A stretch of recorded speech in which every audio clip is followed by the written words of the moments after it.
an Unspoiled Network podcast. This is Spoil Me, covering Uncrowned, chapters 19 and 20.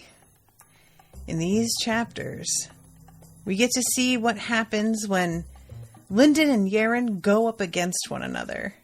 Basically, they break the whole place apart. Welcome to Spoil Me.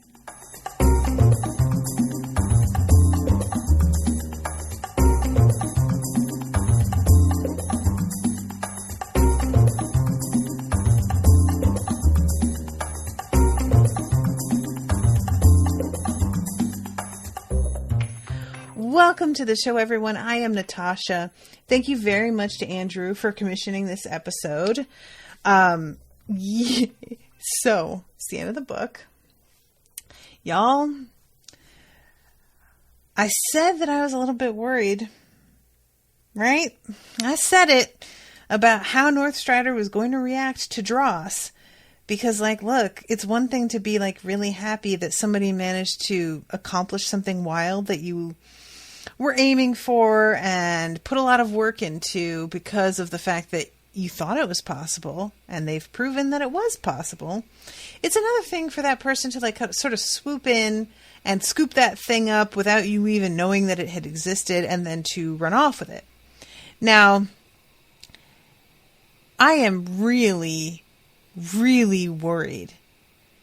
And I know I'm jumping to the very end of this section here, but forgive me. There's no way I'm not talking about this out of the gate because of the fact that I was already concerned about it. I'm so worried that Northstrider is going to try to take Dross from Lindon, and I can honestly say I have no idea what that would do. I'm thinking about how, Mercy bonded with the book that was, in such a way that her spirit would be damaged if the book were removed from her. So she was allowed to keep that when she was sent out on her own. Would trying to remove Dross damage Lindon's spirit? Or would it be fine? Would he just be bereft?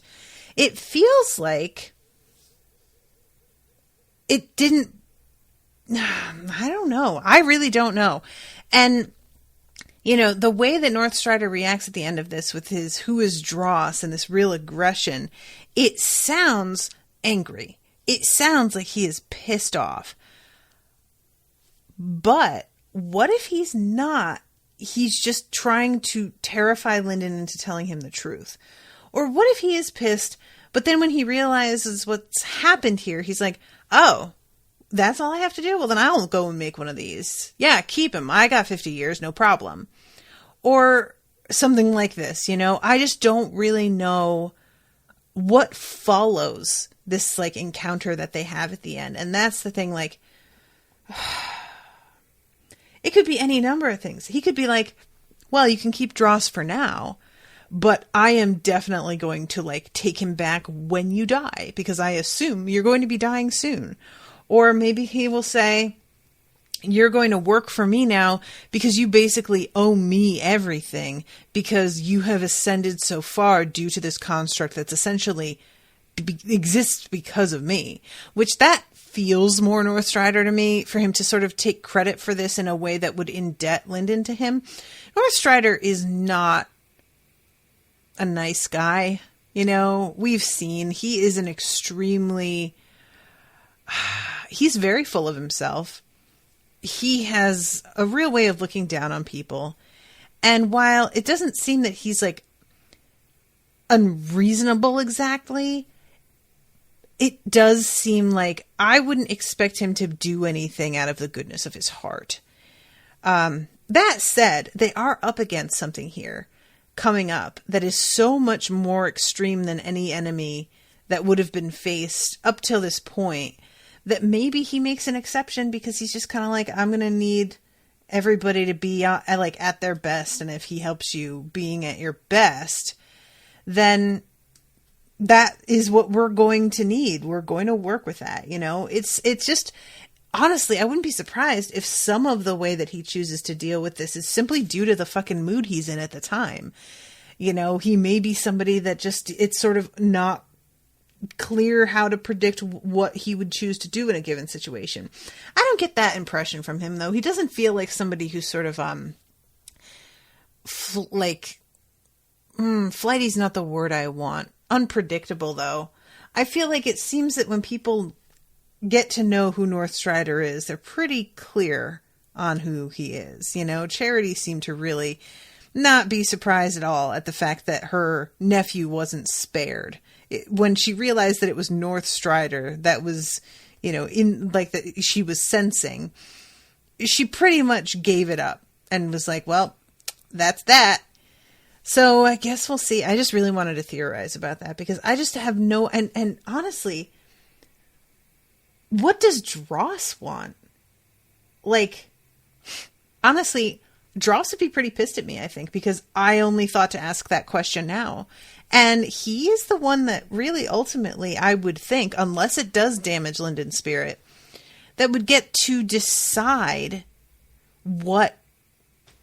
who he goes with. He had wanted to go off with Ethan, and I think he was fairly sincere about that, as much as he tried to play it off as a joke. So if fucking North Strider walks up and is like, I want that, would Dross be like, word? Yeah, sir, I am into that. Please, let's team up and become a fucking dynamic duo. I could see Dross being really excited about the opportunity. He has a sort of worshipfulness already of North Strider because North Strider is his daddy, kind of, Anyway, okay, so let's start with chapter 19 with the fight. Y'all, this is so great. So Lindon is very upset at the fact that he has to go up against Yerin. And he's upset enough that it low-key disables him for a while. He can't seem to just get over the fact that he has been put in this position, and that is that, and he just has to figure it out. Because really what I had a hard time with, and that I now sort of understand a little bit better, initially I was sort of like, dude, that she's not going to actually be hurt. She'll be fine afterwards, and you certainly can't kill her. So what's the deal? But it's really about the fact that he knows how much she wants to win, and he doesn't want to be the one to take that away from her, and he feels like he would be responsible for ruining her dreams if he were to compete in the way that he would have if it were someone else. And we find out later, part of his reticence here is because he fully believed that if he gave it his all, he would win. And I found that reveal to be the most, what's the word I want? Revealing, I think. That he has gotten to a point now. I mean, let's talk about the Lindon of old and him going up against Yerin, and how the thought that he would win against her wouldn't even have entered his mind, and how far he has come, and how much he thinks that because he's got Dross as a model, because he has advanced the way that he has, he really has a sort of assurance that he did not have in the past. Which is simultaneously so encouraging and so amazing and so sort of beautiful for his own personal advancement and I mean as a character. And also it seems a little bit of, I don't want to say that he was wrong, because we actually, to be clear, we don't know for sure who won at the end, do we? I think that maybe we do. I'm saying that he goes out there after, he wakes up and it says he woke knowing that he had lost. And then Ethan comes in and is like, I'm not good at giving condolences. And so I'm assuming that, yeah, he did. But there is a moment, they sort of end at the same time. And their power hits up against each other. And they apparently sort of blow the stage apart because of the impact of their power on one another. And I was sort of hopeful that was a draw. that they had managed to overcome one another in such a way that it didn't actually wind up mattering, you know? That said, I'm hoping that he's been a little humbled, because let's be honest, he's not going to come close to Yerin in the straight up combat department this easily and this quickly. And I say this easily with the full knowledge and understanding that he has put a ton of work in. I recognize and admit that, and am totally willing to see that. But yo, Lindon, look, I said this in the episode where he discovers that he's not as high on the list of top true golds as Yerin is, and he's really sad about it. He's trying to skip the fucking struggle. Yerin's been doing this shit since she was a child. You know, Yerin has been just really doing that work. And I understand how much he feels that he has been through so far. I'm not saying he hasn't.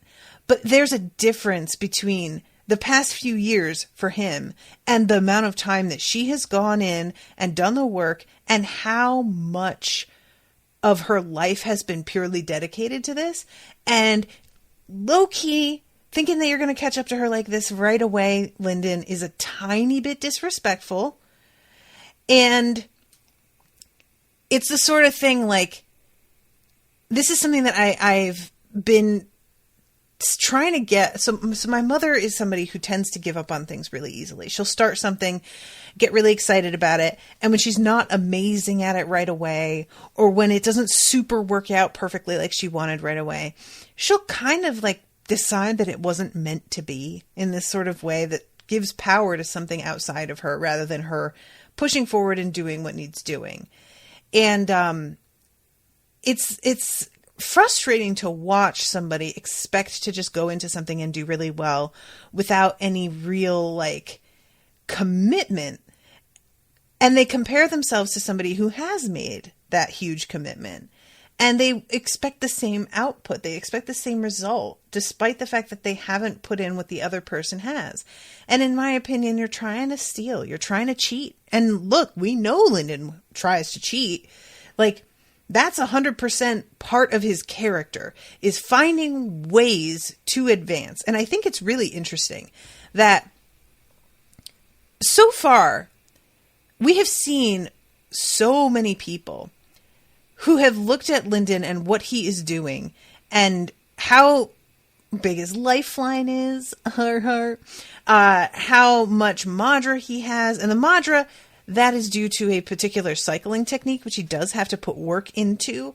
But he was given that technique by somebody. He was given a lot of the things that he has used to advance himself and make himself stronger and better were things that he sort of like lucked into, and that helped him advance really quickly, really fast.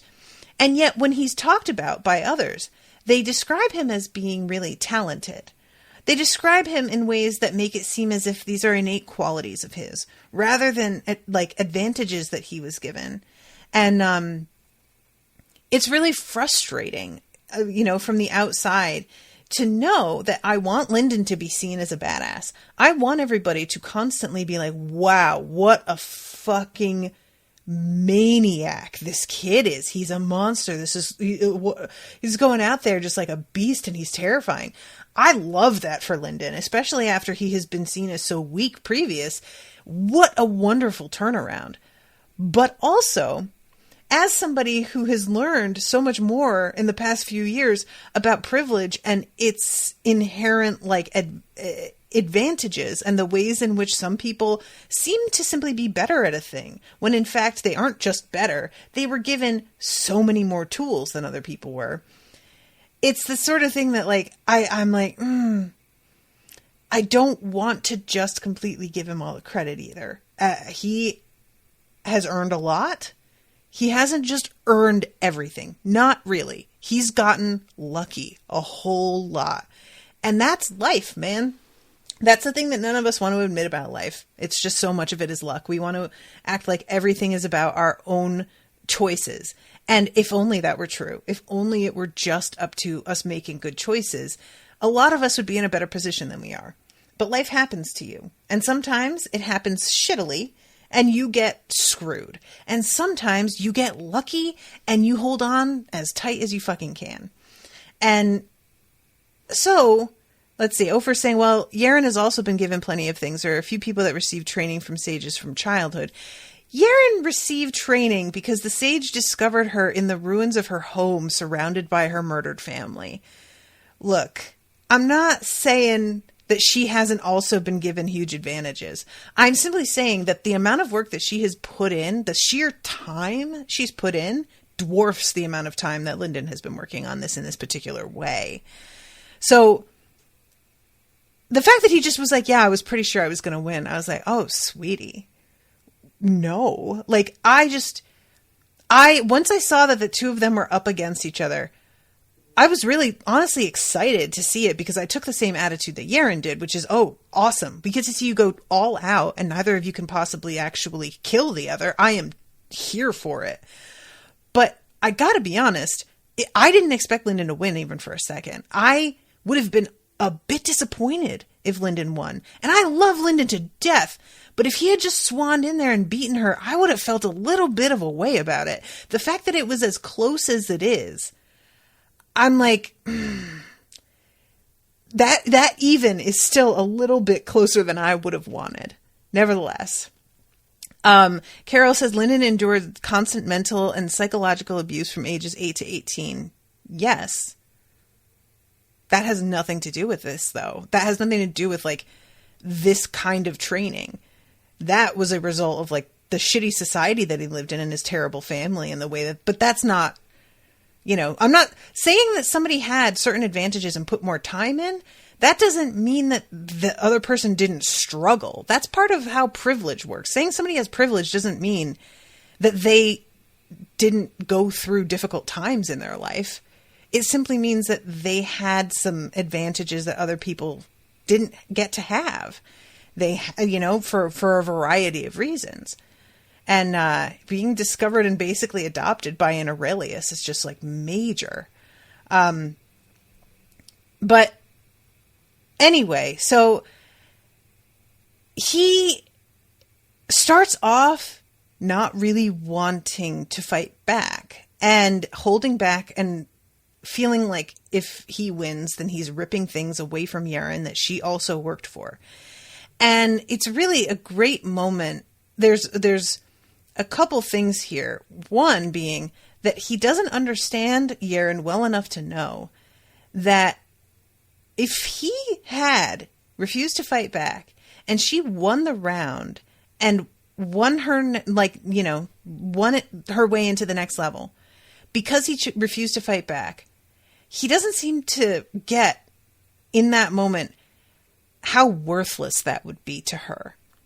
And that is just, you know, when you are somebody who is great at what you do, like Yerin is, your successes mean something because you really did have to work against some of the best in the world for them. Yerin is sort of like me in that, where I have a tendency to write off the compliments that I get from most of the population regarding my work, because unless it's somebody that I personally know is also very discerning or does great work themselves, it doesn't mean as much to me when I hear somebody be like, oh my God, I love your show. For all I know, they have terrible taste. So thank you, and I'm glad that you love it. But it's not the same as hearing from a really close friend of mine who's like, I was listening to your show and honestly, you're really good at your job. Somebody that I know how great they are, how intelligent they are, how difficult to please they are. And they're the ones telling me that they love this, that I'm good at this. Like, that's everything. And so he's acting like all she wants is to win. That's not it, dude. She wants to be the best. And how can she know that if you don't give your fucking, put your part out there to like compare with? How is she going to be able to tell? That's not a victory. That's you handing her something, which is the opposite of how Yerin has ever worked. She doesn't trust anything that's given to her in the first place, never mind wanting to necessarily accept things that are given to her. And the idea that Lindon doesn't understand that yet. Dude, where have you been? Have you not met her? Come on, dude. So finally, Dross. Oh my God. Information requested. How to draw Lindon out of self-pity. Y'all, this is the best thing in the entire world. I love it so much. How do I fix a broken Lindon? I think mine needs replaced. Fighting her will hurt us both, Dross. It will... No, it won't, Lindon. It really, really won't. Yes, is this the Soulsmith? Can you transplant a remnant spine into my sacred artist? I'm not going to hurt her. It isn't worth it. You're hurting her now. That was a great line. I'm giving her what she wants. She wants you to listen to her, Dross says. She wants you to see her full power, and she wants you to trust her to handle yours. She wants to see the real Lindon, not, is it too much to call you a cringing wreck? That sounds like too much. Lindon let out a mental sigh. I thought you didn't understand humans. I don't understand any of this, but I do listen. Listen, kids. Listen. I wish so much that every man in the world had a dross for moments like this.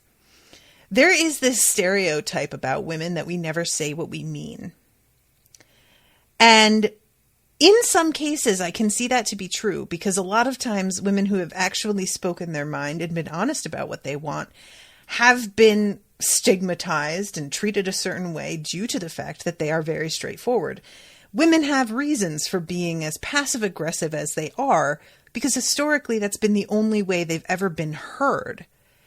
However, a lot of women have tried to push back against that stereotype by being a lot more direct. Myself included, I saw growing up that my mother was really passive-aggressive, and I hated it. And I determined that I would never resort to that sort of thing and wanted to be very direct, to the point where I can sometimes just be straight up abrasive. I can just be too much because I don't sugarcoat at all. And that can lead to having just no tact occasionally. When I'm trying to be tactful, I'm amazing. But sometimes I'm just not trying because I think this is the fastest, most direct way. However, it is shocking, absolutely shocking, how many men operate with their partners on what they think their partner wants, despite the partner explicitly telling them what they want. And they don't hear it. They don't listen. They go with I've seen this firsthand with guy friends of mine who have come to me and been like, this is so mysterious. She's mad at me about such and such. And I'm like, okay, but we had this talk last week and she told you that she didn't want you to do that anymore. Well, I know that she said that, but what does she expect? She expects you to hear that she fucking said the words to you and for you to actually do something about that, my dude. It's not hard. But so many guys are so worried about all of these ancillary things, and they wind up prioritizing them over the fucking words that a woman is saying. Yerin is yelling at him, "Fight me." She's saying, "Do it. Oh my God, what is wrong with you? I want you to show me what you've got for real. Fight me." And he's still acting like, I'm giving her what she wants. How, though? She wants the crown. That's obviously true. But she's telling you in this moment what she wants from you, and you're straight up ignoring her. Holy shit, my good bitch. Listen to her. Jesus Christ. And I love that Dross is just seriously? You're acting like I'm somehow a psychological whiz here. And I'm just literally interpreting the words that she said in the most literal sense. She told you that she wants you to do XYZ. She wants you to fight her. That's the problem. You're not doing those things. It's really, that's all it is. It just, it takes him so long. Thank you, Dross. Thank you, man. I was about to pop. He was being the worst here. Like, honestly, dude. Lindon, I can't believe that you misjudged her so much when you were on your own. You should know her better by now. It's just, you should know by now. So, Yerin comes down and she is so angry. I love that we go into her POV. Every second the fight crawled on, she grew angrier with Lindon. In his other fights, he had been amazing.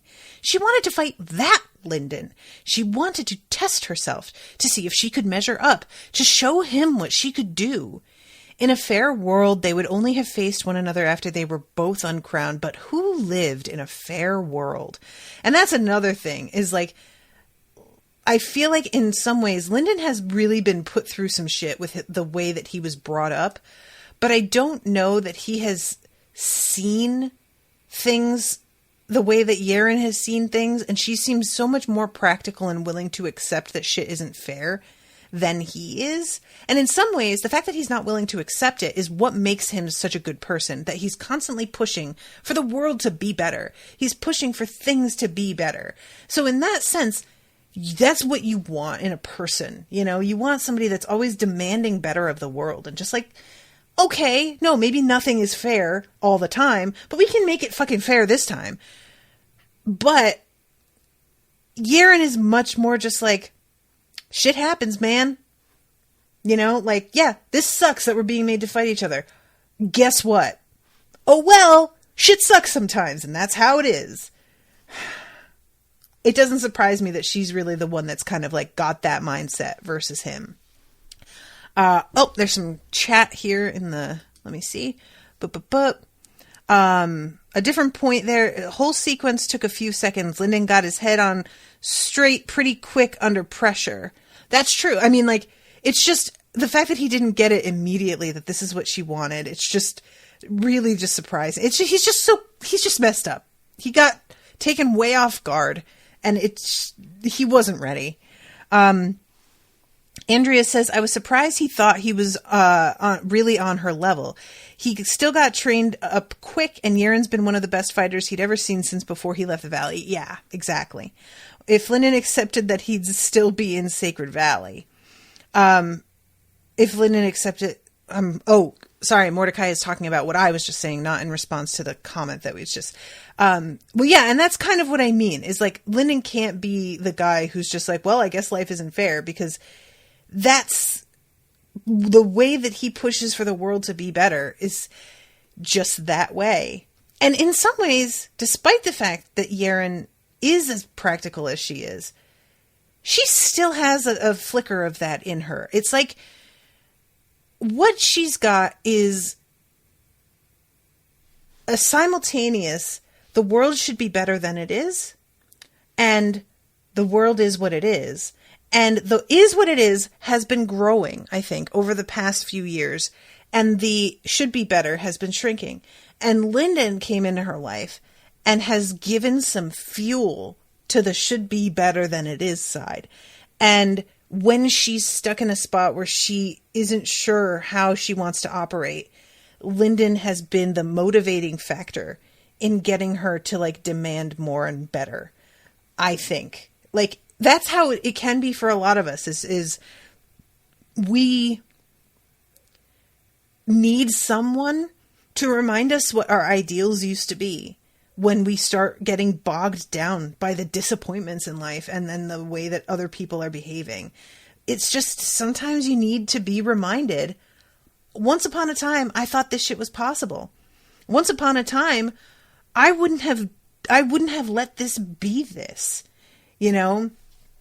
And I think it really says something that she's willing to go head to head with him for real, and whomever wins, I think as much as she would be disappointed if she didn't, she would be very much like, she would just accept that in the sort of way that Yerin does, with that practicality of just like, you won fair and square. That's how it works. One of us wins, one of us loses. The end. Lindon has got that attitude finally. It's like he starts to get there. It just takes him a little longer. She tends to get there a little quicker, and in some ways, she sort of does tamp down her emotion. There is a bit of it that I think is pretense, that eventually you basically fake it till you make it, right? I think that she does that a little bit. I love the two of them because they really do complement each other so well, you know, the attitudes that they each have. And,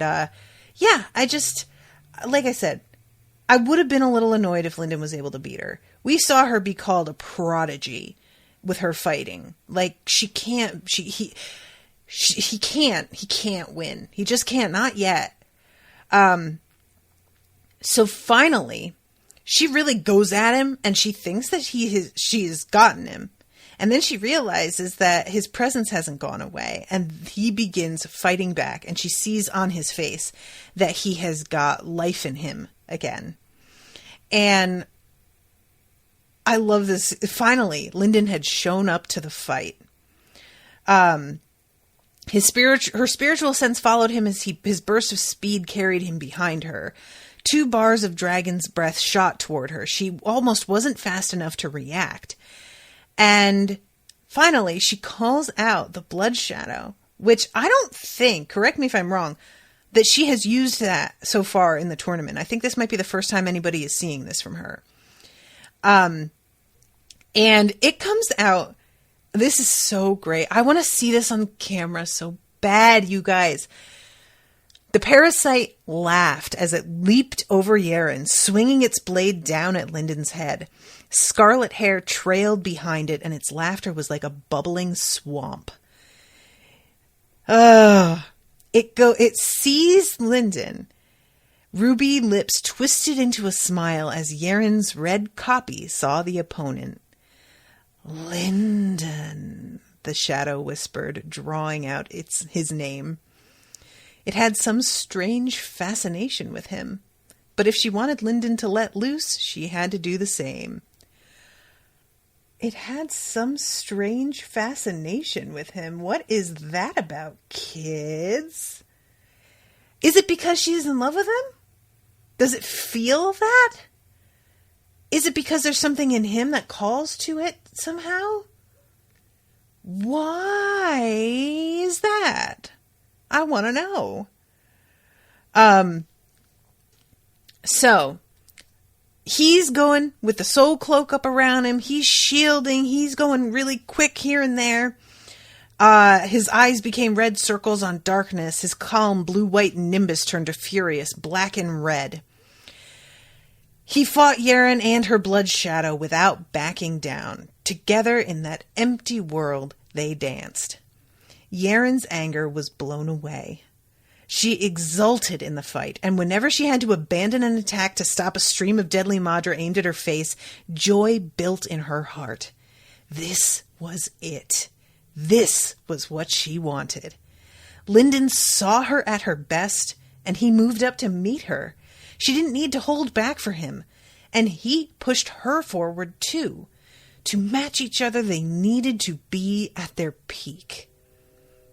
Guys, this is love. That's love. Okay? That's it. There is just, to me, this has always been the major factor for me in the guys that I have chosen to date, is dudes that I feel can stand up to me, the force of my personality.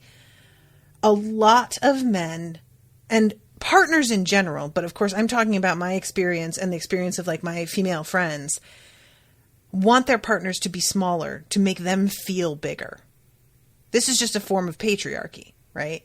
It's just men feel manly because the woman in the relationship is the weaker party. And this can take all kinds of forms. A lot of the time it has to do with finances.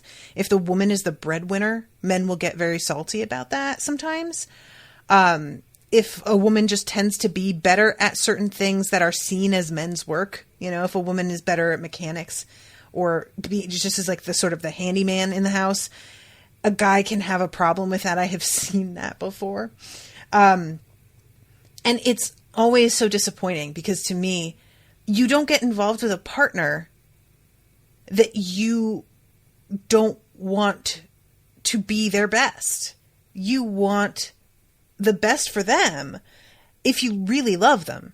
And the best for them means them getting to explore their full potential. And if you have a problem with that, that's your ego and that's your problem to deal with, not theirs. That's something that you need to work on and figure out for yourself.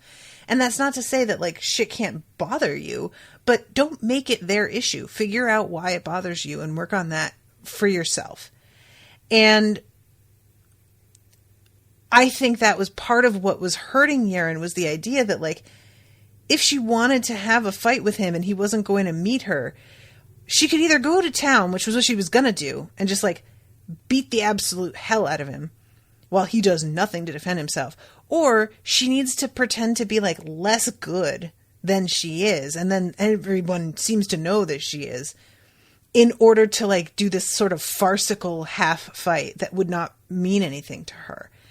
And, when somebody can go toe to toe with you and really like challenge you, that has always been what I look for. And that is part of what drew me to Owen. It was just him and I would have arguments sometimes and he would really lay down some fucking truth on me. And I would just be like, oh, you're right. And he would just be very incisive and perceptive in a way that I hadn't really given him credit for.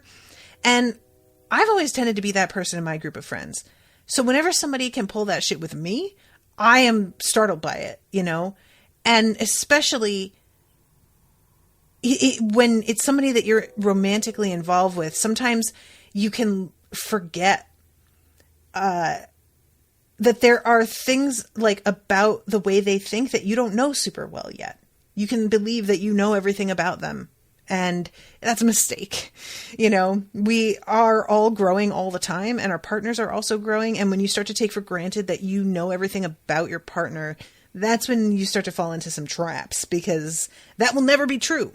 And they will never know everything about you either. And that's part of what's the like fun of a relationship, honestly.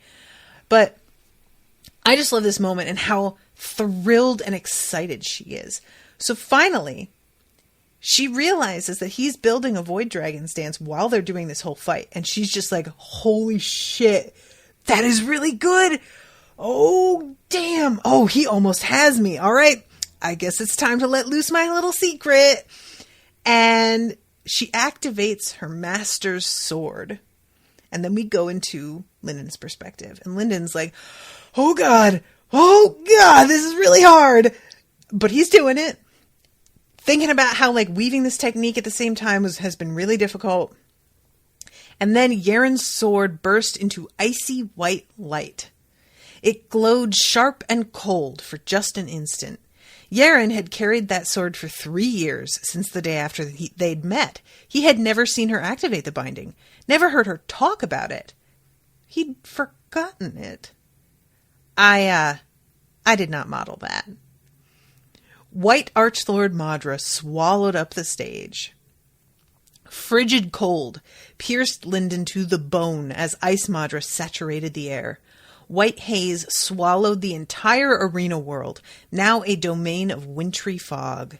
He could see clearly, but the cold seeped through his muscles, stinging his spirit. Sharp white stars hung in the air like snowflakes frozen mid-fall. They resonated with sword aura like the points of 10,000 knives.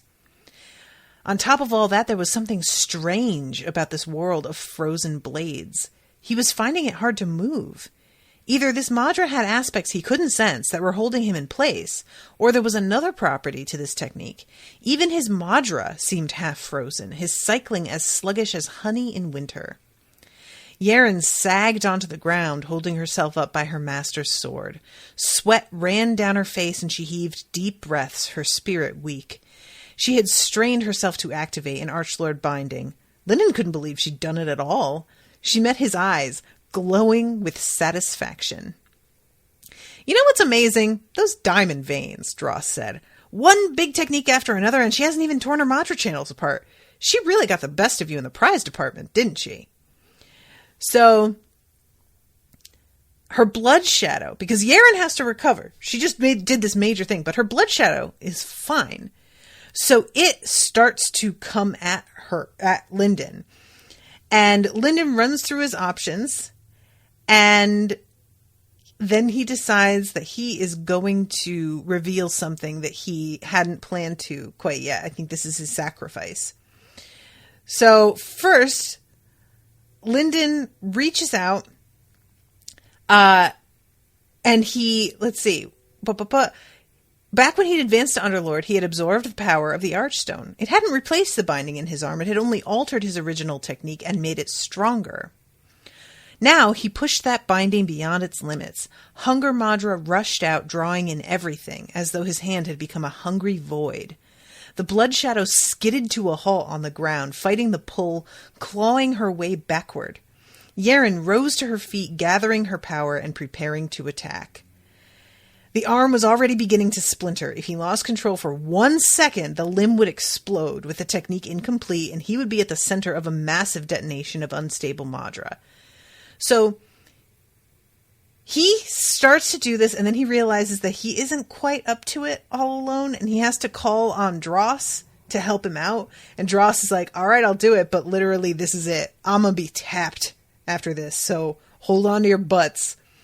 And Lindon shoots all of this toward Yerin, but she is aware he doesn't have the control over it to make it the kind of hit that it could have otherwise been. So, yeah, this whole thing, it's so great. This is just, it's so satisfying. I just love this so much.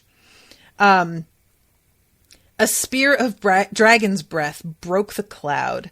The blood shadow took the black and red bar of Madra on its blade. The spirit stumbled back, falling and catching itself with its sword arms.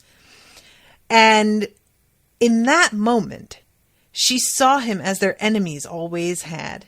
He towered over her, built like a guard tower. His eyes burning circles of red on darkness. His clothes were shredded and burned. Drying blood streaked his skin.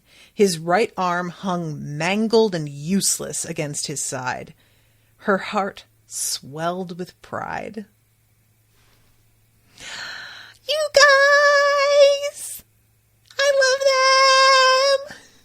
It makes me so happy! She's like, this motherfucker's straight terrifying! Good for you! It's so good. I love it so much. So, so she brings up her sword to stop the striker technique that he's about to hit her with, and she realizes this is her last chance, and she does the second final sword, which is the technique that they named together. And she realizes that the blood shadow also has the final sword technique, and she's like, that's a little bit fucking terrifying. But there's nothing that she can do about it at the moment, so she just sort of has to let it go. She found her consciousness sinking into the elusive state she'd touched throughout the tournament. She could feel an extra force in her technique, one she had never felt from herself before. It felt like her master. Is this what gets referred to later as the sword icon? Her getting into that state? This is something that Charity thinks about. And Charity is really shocked at the fact that, like, Yerin was able to pull this out super quick. Also, the Sage's ex-fiance is like, what? Because she didn't expect Yerin to be able to do this. Part of that is, like, her belief that Yerin doesn't respect the path. So she sort of didn't think that Yerin was going to be able to manage this. Meanwhile, when we go to Northstrider's POV, he's like, well, I mean, she's a disciple of a sage, so obviously she was going to be able to do that. What I'm interested in, and then he immediately starts thinking about Lindon. Everybody else is pretty stuck on Yerin and that, like, method that she was able to do. But I think that's the first time, everybody's saying yes, it's the first time, it's what they were referring to. And I think this is the first time we've ever heard an anything icon referred to at all. I don't think that we've ever heard about this technique at all before. So that's interesting. I'm looking forward to finding out what that's about. So this is when Lindon pulls out his claw, his Madra claw. I loved this because he does this and it's a surprise. Like, they each kept a little something from each other, which I really love, that there isn't a moment of like, I can't believe that she didn't tell me about such and such. I can't believe he kept such and such hidden from me. Each of them is like, oh, you kept a secret. I love it. I am so excited about this. I had no idea. Like, both of them are so pleased that the other one decided to play it like they were competing against each other. They weren't just trying to like be friends and be totally open. They each made sure to have something up their sleeve a little bit. And I think that's so great. So he creates this claw and he looks at her and she's laughing. She's just like, oh shit. I love it. I love it so much. This is such a good scene. It's such a good scene.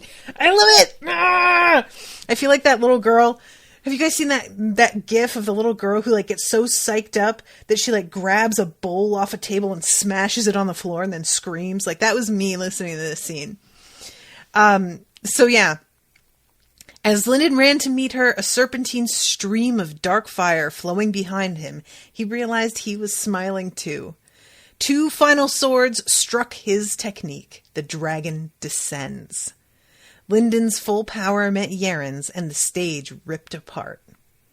So then, we cut to Akura Fury, who is fucking loving it. He is loving it. He is really letting himself loose in a way that's making Charity like straight up uncomfortable a little bit.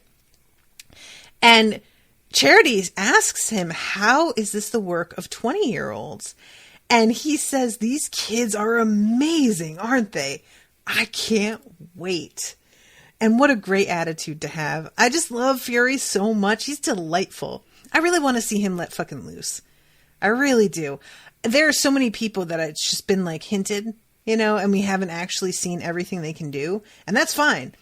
Keep that shit under wraps until whenever you're, you know, but I'm looking forward to it. Oh, I can't wait. I mean, he's just laughing here.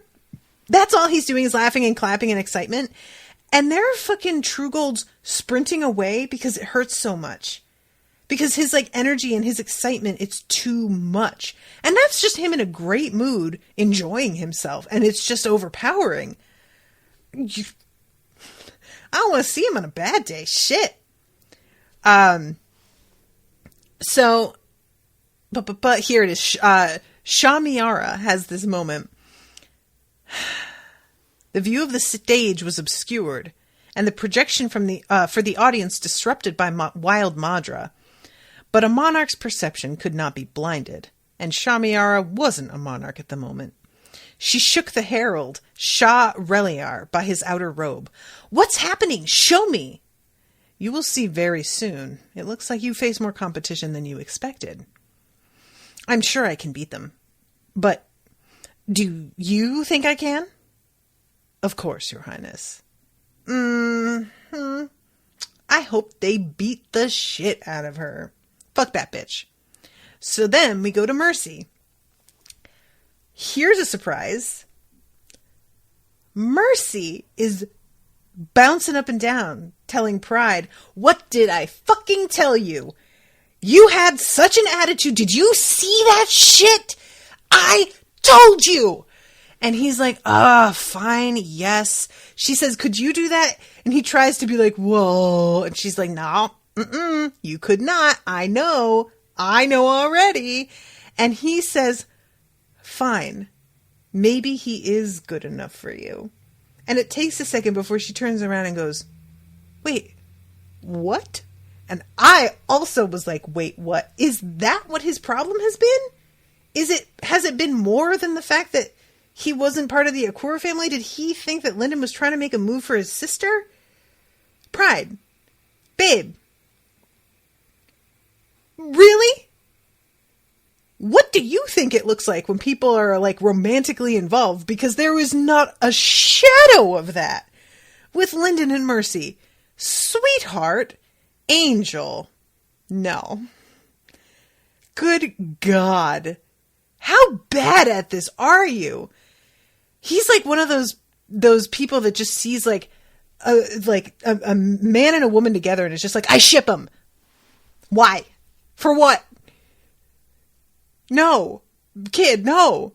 It makes me really worried about Pride's romantic prospects. If he's this bad at like reading the signs, he's gonna have his work cut out for him if he ever like grows interested in somebody and is trying to decipher how they feel about him. Kid. Real bad at this. So we go then to the Winter Sage. And this is, again, Yerin was directly responsible for Adama's death. She thinks it again. And I'm just dying to know, is this just her rage? Or does she have information we don't have that makes her think that? Why do you think that? And then she says she hadn't abandoned his legacy after all. In fact, there had been just a hint of the sword icon in that last attack. She had inherited Adama's remnant. Maybe that was all it was, in which case it wouldn't happen again.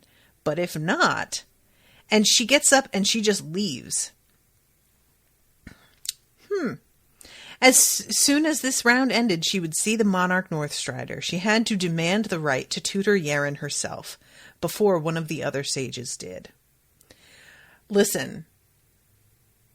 Yerin being tutored by the Winter Sage, aka messy bitch, who's way emotional. If that happens, that will be so fucking funny. Because the two of them could not be more opposite in the whole way that they just decide to approach living in the world. And yikes, like... Each of them could learn something from the other. I think that she could stand to learn how to control herself a tiny bit better. Yerin could stand to show her feelings a little bit more adequately. She's not great at just being vulnerable. So, maybe they could each sort of round the other out a little bit. But in the meantime, that is going to be very awkward. In the chat. Everybody is saying that they were cracking up over the reveal that that's what Pride thought. So that makes me feel better. Brian said he reacted super badly when Lindon called him Brother Pride when they first met. Oh, so he thought he meant like brother-in-law? Come on, dude. Ugh, what a goon. Alright, so then we go to Northstrider's POV. Of course, Yerin had achieved a reflection of the sword icon. Anyone with any authority of their own would take notice, but it was most likely an anomaly. And I'm just like, was it? Was it? It wasn't. He was far more intrigued by Lindon. This was the true Gold who had gone to Ghostwater and made it out with a mental construct. Northstrider had taken note of him already and found nothing extraordinary. He was beginning to reevaluate that. Lindon had grown too quickly. Each round he fought, he moved like a different person. Every time Northstrider thought the boy's mind construct would reach the end of its capabilities, he was proven wrong. In this battle alone, Lindon had managed to compete with the Sword Sage's disciple by showing reaction and processing speeds that should have been impossible for an Underlord. Yerin called out the word dross just before Lindon's performance spiked. He had thought it was an insult, but what if it was a name? What indeed? So then we get some information about Northstrider. We go to chapter 20. We find out about his parents. They died when he was really young. He has a bloodline legacy. These traits mixed in their son, producing an unmatched connection to blood aura. So he gets taken in by this warlord and begins to absorb the power of this meat that they're fed better than any of the other kids, and really begins to grow stronger because of this innate ability that he has. And he gets his name because he's always walking north up the beach to try and find bigger and badder animals and monsters to fight and eat, basically. He discovered that the sea floor was a trove of treasures, both natural and otherwise, and eventually found himself at the entrance to a vast labyrinth. Therein, he found Madra that intrigued him. So, when he integrated the bindings he found in the labyrinth into his blood Madra, the path of the hungry deep was born. If that isn't the fucking best path name that we have seen so far, I don't know what. The Hungry Deep is a dope name, and I fucking love it. I love it. So, most techniques of the Path of Hungry Deep are rudimentary but become complex in execution when brought to life with the touch of the dragon icon. So here we are. We're getting into the icon portion of our education on this, on the magic in this world. And it is the most powerful Hunger Madra path still in modern use. Well, if that doesn't seem fucking perfect for Lindon, I don't know what. He's got hunger bindings and whatnot in his arm. Find a way to focus that shit and get on this level? Kid, yeah, that feels right to me. We'll see. Maybe it won't be his actual path, but who knows? I don't know how any of this works. So, then we have Lindon waking up and him realizing that he thought he was going to win. And then Ethan comes in and Lindon's straight up like, oh my God, you are so the last person I want to see right now. But Lindon is determined to go and congratulate Yerin. And I love that because Ethan's like, what are you going to do next? And the fact that that's his next move is to go congratulate her. That's a good person. That's somebody who loves her. That is somebody who's willing to set their ego and their sadness aside to be supportive. That is good shit. Lindon, you're a cinnamon roll among men. So then we briefly go to Machiel, who basically is updating us on the fact that 3 more worlds have been fucking decimated. Look, okay. Decimated is specific. They have been wiped away. There are fragments left and that's it. This Mad King has gone to town. And he starts to realize, okay, we are going to need some more help. And then he lets us know that all of the monarchs in Cradle have declined ascending and becoming Abaddon. Which, why? Why would they decline? What is that about? I am so curious as to their reasoning for that. When they descend and tell the monarchs how shit is gonna be, the monarchs look very fucking salty. They do not appear at all pleased that this is the situation, and I want to know all about it. I want to know everything about the history there, because this feels like a family rift. You know, this feels like there is something personal, or I don't know what, you know? And I mean, obviously there are a lot of people who do not like the Abaddon. And from our perspective so far, the Abaddon have seemed to simply be standing up for like what is right and good. So what would be the problem with like throwing in with them? What would be making people despise them? And I want to know what the Abaddon's fucking dirty little secret is. What have they got going on that's so messy that everybody has a problem with them? I want to know all kinds of things. Let's see. Sorry, somebody is commenting. Carol says, want insight into iteration fragments? Read Traveler's Gate by Will White. Contains no spoilers. Is that a series, Carol? Or is that just like a little short story? Or is it a Silmarillion for this universe? Series.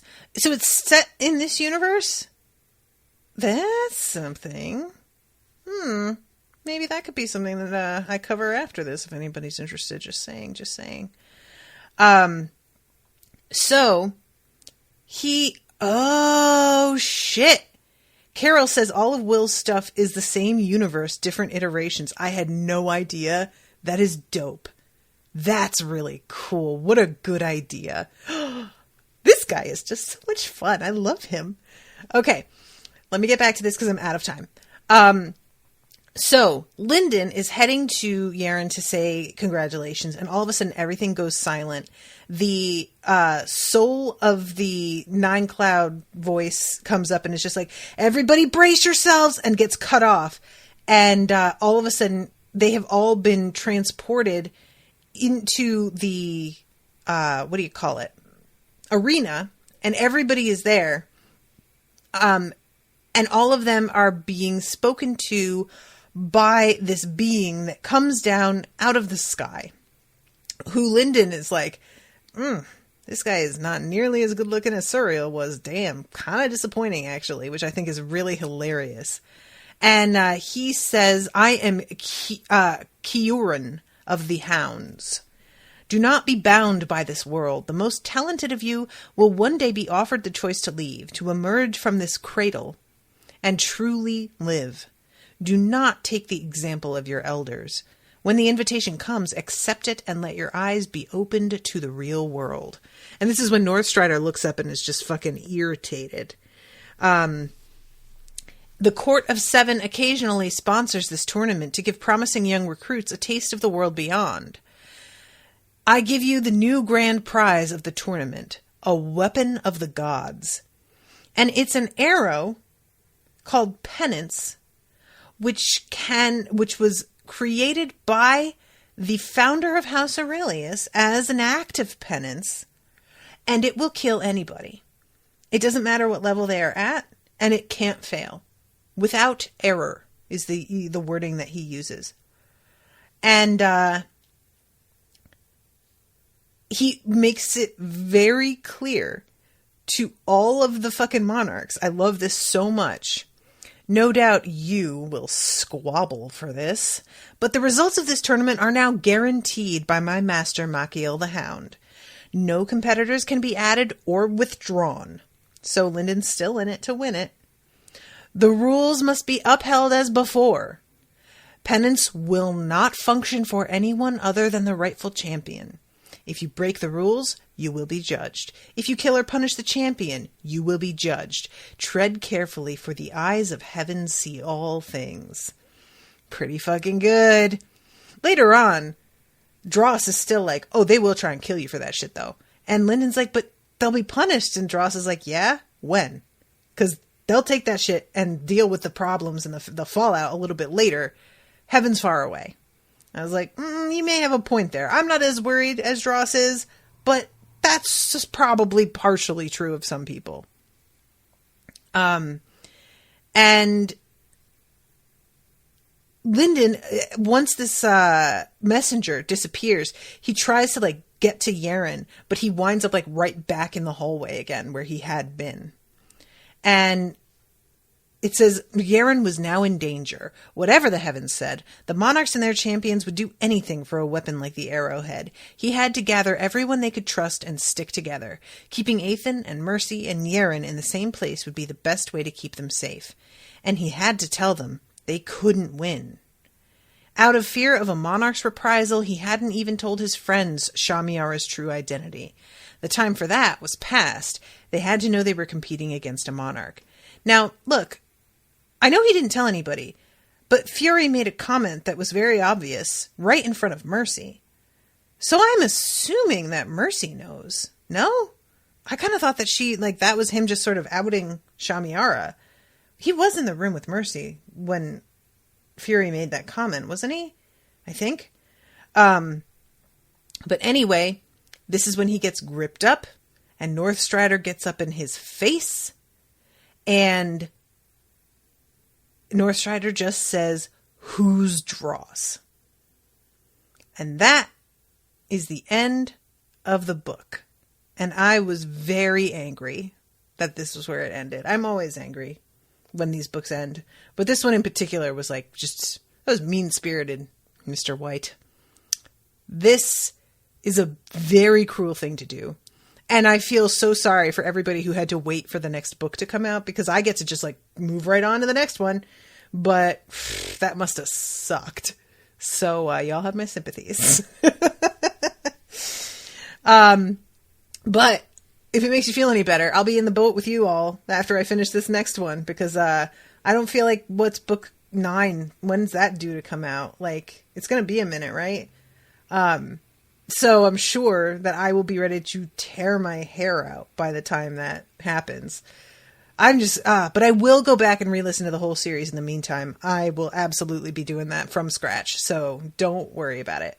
And I'm really excited that in the patrons only group, the Mighty Network that I have for podcast patrons, I have gotten several people into this series so far. I had like 4 comments today of people who have just started to read it because I just keep talking about it. So hopefully I'm helping Will White get some money. That would be nice. I want to support artists, so that'd be cool. All right, so I'm going to wrap up, but thank you again, Andy, very much for commissioning all of this. I will have Wednesday and Friday episodes, so the first 2 sections for the next book, and then I will be taking 2 weeks off for Thanksgiving break because I had been supposed to get married. My fiance and I had to push our wedding back until next year due to COVID. So we decided to do something and like take a little trip as like a consolation prize. So we're just going away to like a secluded cabin by ourselves. And that is what my Thanksgiving break is going to be. So I will not be around doing the episodes for those 2 weeks. And then I will be back the second week in December. So I'm sorry that you will all have to wait on tenterhooks, but I'm sure you'll be fine. And there's a lot of Unspoiled to listen to, other stuff. So hopefully you guys will find some of the other shows. Dresden Files, if you're into this, will probably be up your alley some. And I just did the first Mistborn book earlier this year, and I'll be starting the second Mistborn book for patrons after my Thanksgiving break. So if you guys are interested in listening to the Mistborn stuff, that is patreon.com/unspoiled, and you can get access to all those back episodes. So, and that one is not a solo show. That is me co-hosting with my friend Miles, who he's read the whole series like multiple times. So yeah, that's it. All right. I'm going to wrap up. Thank you guys again so much for listening. I really appreciate y'all coming and hanging out with me, and I will see you soon with a new episode. Until then, toodaloo, motherfuckers.